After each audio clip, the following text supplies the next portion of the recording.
Good afternoon. Welcome to the Big Show. The Big Show comes at you every single day about 5 o'clock. But today we're a little bit early because we've got lots of things going on a little bit later. So to me, when you look at the Big Show, some days it's just a little bit earlier to help me out. Some days it's at 5 o'clock. But regardless, today was an important day because Mike Tomlin and Andy Weidl spoke. And I think one of the things about it is when both of those guys speak, it gives us a lot of different things to basically talk about, because that's what we're trying to do, is sort of dissect what they have to say. Now, Mike Tomlin, I thought, in some ways was probably better than Andy Weidl, because in some ways Andy Weidl didn't really want to say much. I get it. I sort of understand it. I also know that, sometimes it can be a little frustrating that he doesn't want to talk. But that's sort of what they do right now. These executives and everything else, it's just one of those things where I would say it's important to remember.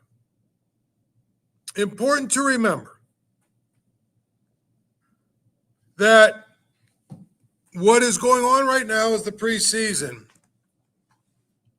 And what is going on, I think is important, but I don't know how important it is. But there was one thing that Mike Tomlin said today that really kind of struck, and at least in my mind, it was sort of what I would call something that's a little bit meaty in many ways. And that was with respect to Jalen Ramsay. Now, remember, we've been talking about Jalen Ramsay. And Jalen Ramsay is a guy who, they brought here, and there was a lot of speculation about what he might be or what he could be, or, whether or not he is a guy who's going to be a safety, or is he going to be a corner? Is he going to be this? Whatever. There were some people that thought, is he going to be the one corner or the two corner? Some people even thought, would he be the slot corner? And I just think that, I just feel like it's one of those things where I just believe, in all honesty, I just believe that he was brought here to be the one corner. And I think today we've kind of got the confirmation that he is. And when you say, well, what do you mean by that? Well, what I mean is, if you listen to what Mike Tomlin said today, it's pretty clear that he's the guy.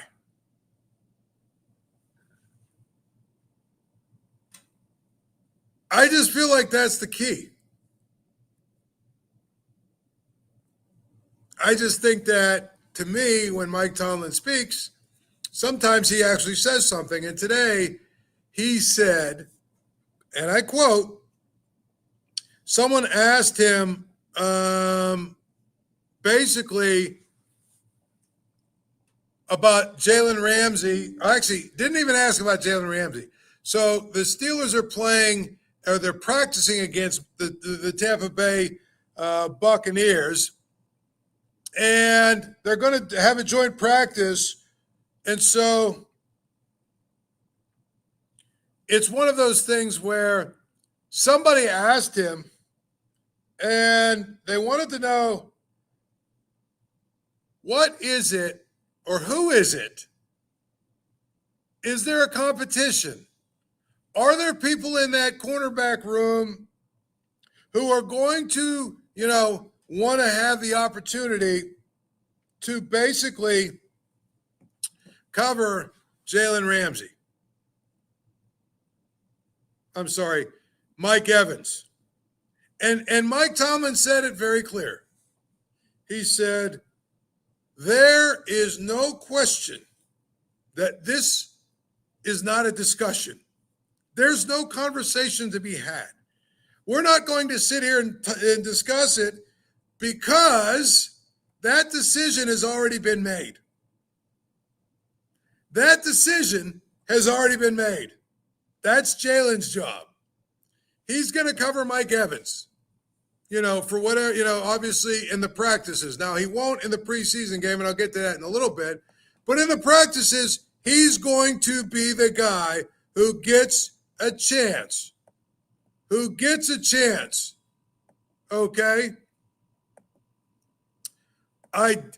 gets a chance to basically go out and guard Mike Evans.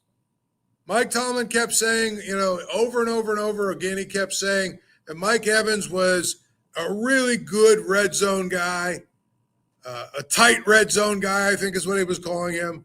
Said, we have the opportunity to see our guys against him, all that good stuff, right? Has a chance to do that, right? It's just one of those situations where I have to laugh. I really do. I have to laugh. Because generally Mike Tomlin doesn't go here, but he did go here. And he said something that I thought was pretty good, which was, it's not going to make everybody happy, right? Not going to make everybody happy, but I think that decision's already been made. I think it's pretty clear who we're going to have covering him. I think that's pretty clear. And so, I just feel like when we look at it, there was a lot of speculation when it comes to one of these situations where there's a lot of speculation about what you can do or what could happen with Jalen Ramsay. Well, now we know. Not that there really was much mystery. You don't sign a guy like him if you don't believe that he is your guy to be the lockdown corner against the top guy on the other team.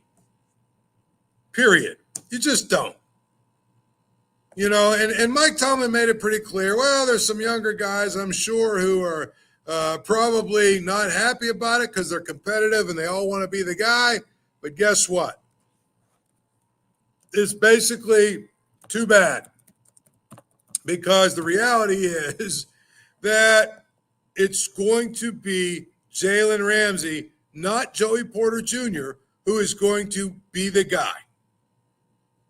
When they play against the best receivers that they face, it's going to be Jalen Ramsay. I reiterate, Tomlin said, there are not a whole lot of conversations. Jalen Ramsay is going to get it. Some people may hate it. I love that competitive spirit in the collective, but I think it's already been decided. And then somebody followed it up and said, is Joey Porter Jr. one of the people that hate it? He said, you can name whoever you want to name. Competitive young people want the matchup, but it's already been decided. I think that's probably the most definitive thing that he's ever said maybe in the preseason about who is doing what. So to me, if you look at it, I think that basically he answered a lot of questions. He did. He answered a lot of questions with that one statement, just by basically saying, hey, Jalen Ramsey's going to be our guy. When we play against the best receivers on every team that we play against, guess what?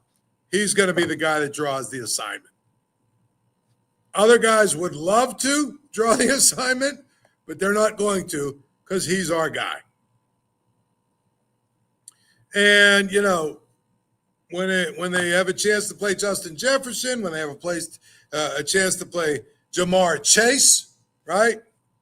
And a number of other guys they're going to play, that tells me he's their guy. That doesn't mean that Joey Porter is not good enough. I don't think that's the case at all. I just think that the reality is Joey Porter is not as good as Jalen Ramsay at being a lockdown corner. That's why he is basically going to draw the assignment. Period. So, to me, we can discuss it all we want, but that's the reality. That's absolutely the reality. And I think that, you know what?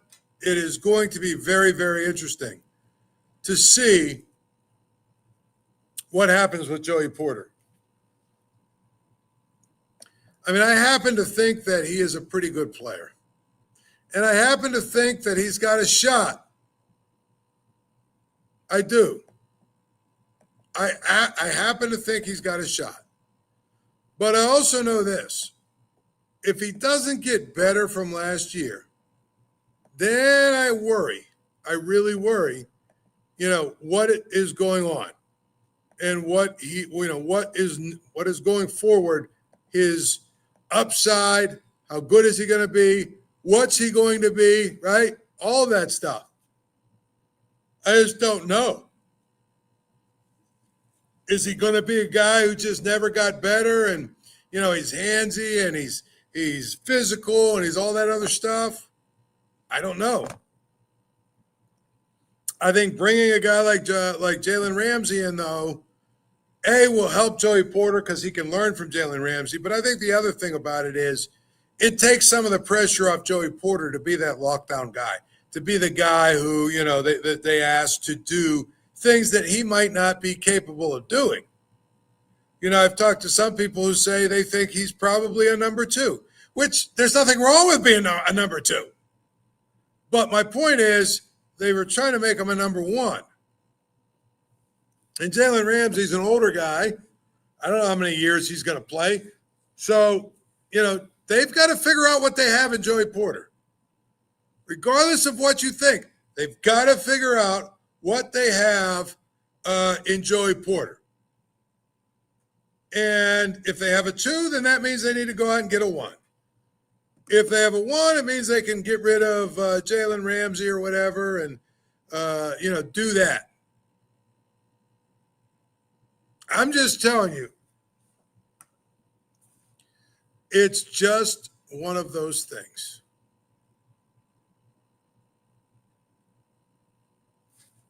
And Joey Porter's got to get better. I just think that is the case. So the thing about it is, if he's upset, it's one of those things where he's got to get better. I just feel that. And I think that Jalen Ramsay, to me, is a guy who, he's got a lot going for him. He's a little bit older. But the one thing he's really good at still is cover corner. I still believe he's a guy that can sort of lock guys down. And I think that's where we're at with the corner spot. But I thought it was really interesting today that Mike Tomlin spoke a little bit about it and was able to actually answer a question. He didn't give us the whole, we're trying so hard. We're really trying to, work through this. We're going to talk about it. It's a conversation. We've still got 3 weeks before the season, yada, yada, yada, yada. Everything, right? I just think that is really kind of funny to me because Mike Tomlin doesn't necessarily answer questions very often, but he did this case. In this case, he did. And I think that's a good thing, honestly. So anyway, one of the other things that I thought was interesting, the Steelers are going to play. The Steelers are going to play a bunch of their guys for these joint practices with Tampa Bay. But they're not going to play them for the preseason game. Now think about that. Joint practice, they're going to play them. Preseason game, not. Joint practices are closed. Nobody can watch them. Well, I guess the media can, but they can't report about them. So nothing else matters. Closed to the public, media can watch, but they can't really report about them. And since nobody can watch, it's very similar to me.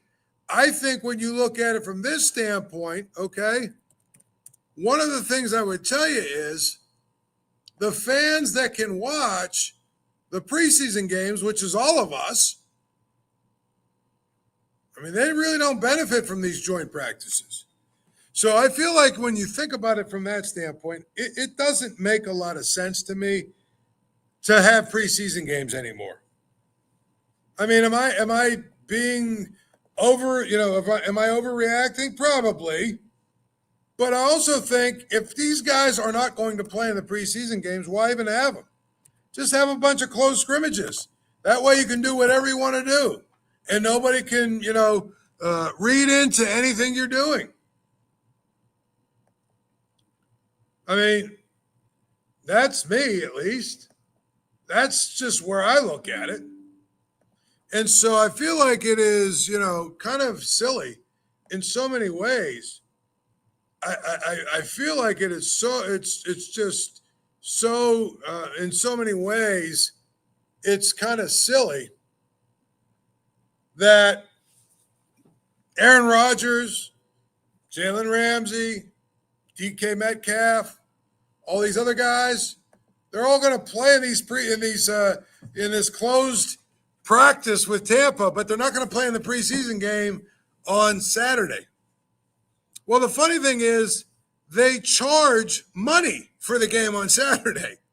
You've got to pay to get into the game. And so I feel like that's important. It's really an important part of it to understand, to be honest.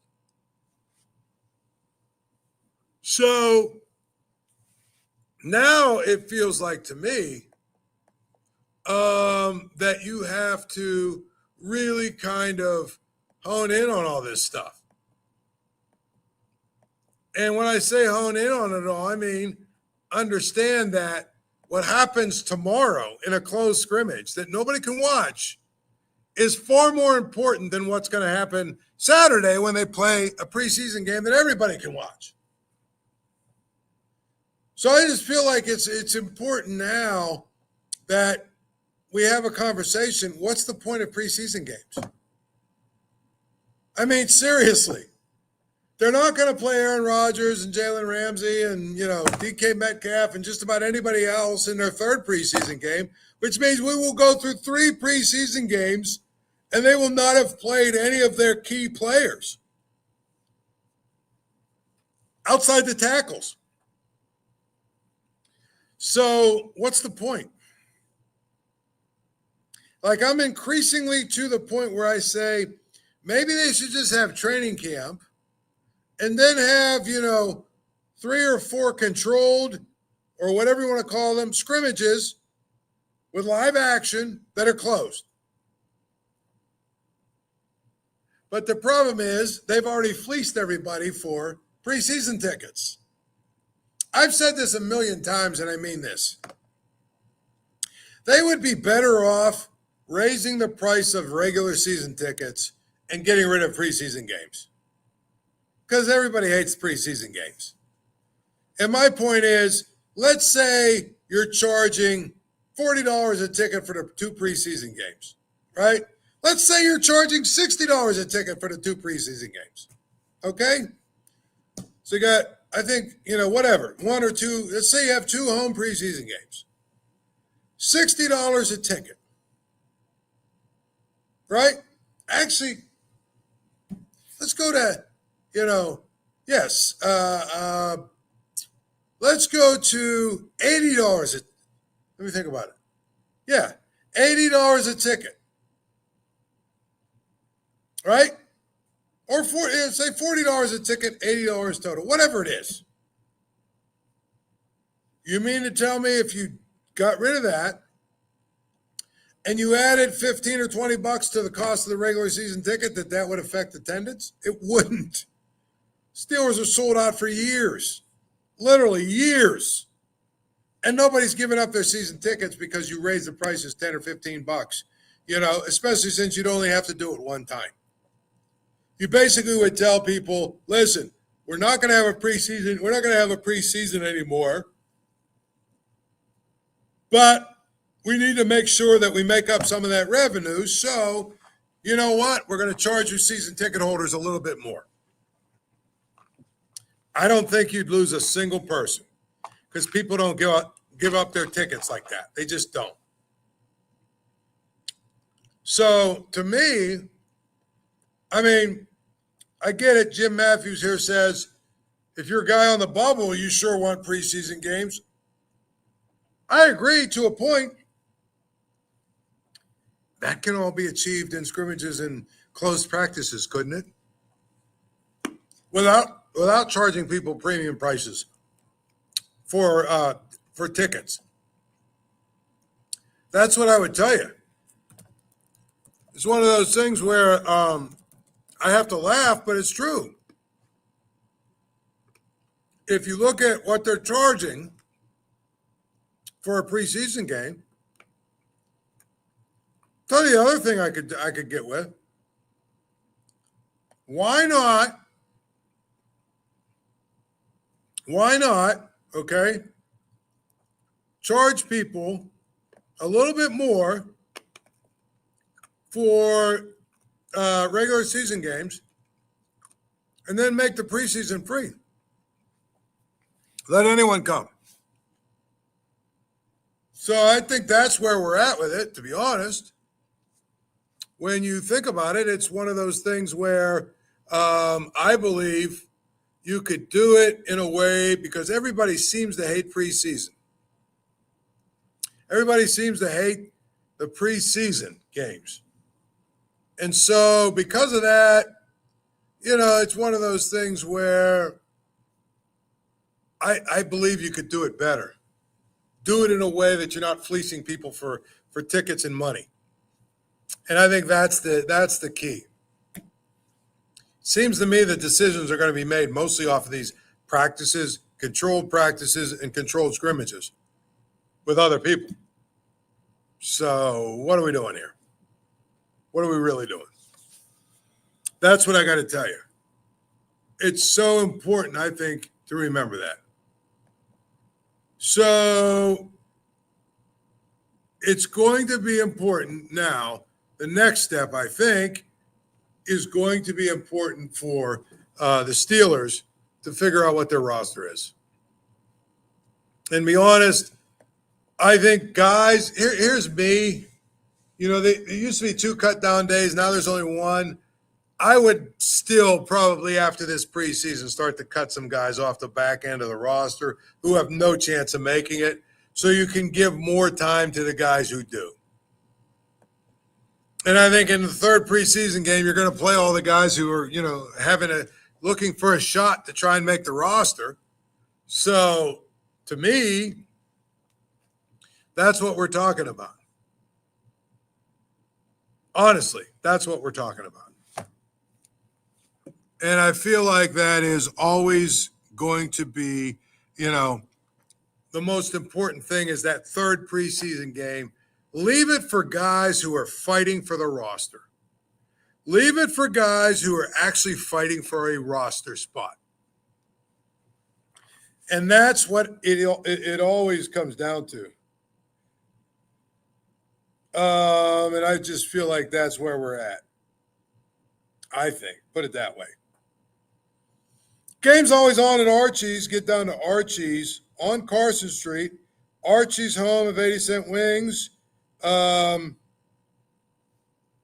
of the Paul Zeise grilled cheese sandwich. So get down to Archie's and make sure that you have a good time and a good meal. And also, when you get there, say hello to Archie for me because, well, Archie's my guy, and he'll take care of you.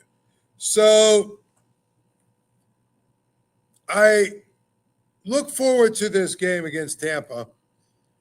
And I think that one of the things that you have to do is find some things to watch when it comes to the Steelers preseason games. Because like I said, it's always just so hard to really care. But there are some interesting things. I think both tackles will play again this weekend. Hopefully they both take a step forward. I think that when you look at, Mason Rudolph even, he's proving slowly but surely that he can be a good player, or at least a good backup. See if he continues to move forward with that, I look at the fact that Roman Wilson is a guy we keep hearing about. We keep hearing about it. Roman Wilson is probably a guy who has taken some big strides. Okay, well, let's see what he's got to do. Let's see if he can. Period. I mean, that's where I would tell you, that's where it is. It's just going to be very interesting to me. What is going to happen? What's going to happen if, DK Metcalf goes down? Who's good enough? Who is a receiver you can count on? Now, we haven't been able to see that from the standpoint of, Calvin Austin's been banged up, but you have a shot. You absolutely have a shot if they're going to be okay. If Roman Wilson is that guy. So that's something else you might want to watch. Period. Preseason games, again, don't mean a whole lot. They don't matter a whole lot. But it's not like it's completely meaningless. You just have to know going in what you're looking at. And I think that's the other part of it. Mason Rudolph went against the ones. Skylar Thompson went primarily against guys who will be working in warehouses in a couple of weeks. And that's not to say Skylar Thompson's not good, but to compare the two is silly. It's silly. So we'll see what happens this week, see how they divide the reps at quarterback up. It feels to me like the depth chart at quarterback will settle in at Rudolph will be the backup, and Rudolph will be the backup, and Will Howard will be the third guy. That's what it seems like, but we'll see. I'm not sure. The Pirates got blasted 3 games in Milwaukee. They have a day off. Presumably they will, show up tomorrow and play in Chicago against the Cubs. But if there ever was the feeling of a complete death nail through the heart of a season, this was it. I mean, I'm not saying that there was any hope, but the reality is, right before they lost these 5 games in a row, they had some stretches of really good baseball where it looked like, well, they might be somewhat competent enough to get back to like 70 or 80 wins. But they've lost 5 in a row. They've lost 7 of 9. They've looked terrible doing it. They're now 20 games under 500. You know what? It was probably over a month ago, but now they teased you just enough. Now it's over. Now they're done. It's over. They're going to struggle to win 70 games. They just have too many of these stretches where they're bad. And they've been bad recently. And I'm just speaking to you frankly. I kind of thought, well, it is going to be, very interesting to see, once they went through that 6 or 8 game, 8 games and 9 or whatever it was where they won a bunch of games there. I said, it'll be interesting to see if they can get to 77, 78, maybe even 80 wins if they play really well down the stretch. Well, they didn't, and they haven't. And as a result, we're back where we started with a team that is, not in shouting distance at all, to the rest of the field.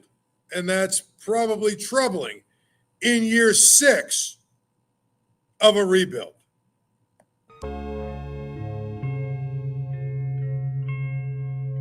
Thank you for checking out this content from Post-Gazette Sports. If you watch this video on YouTube, please like the video and subscribe to our channel.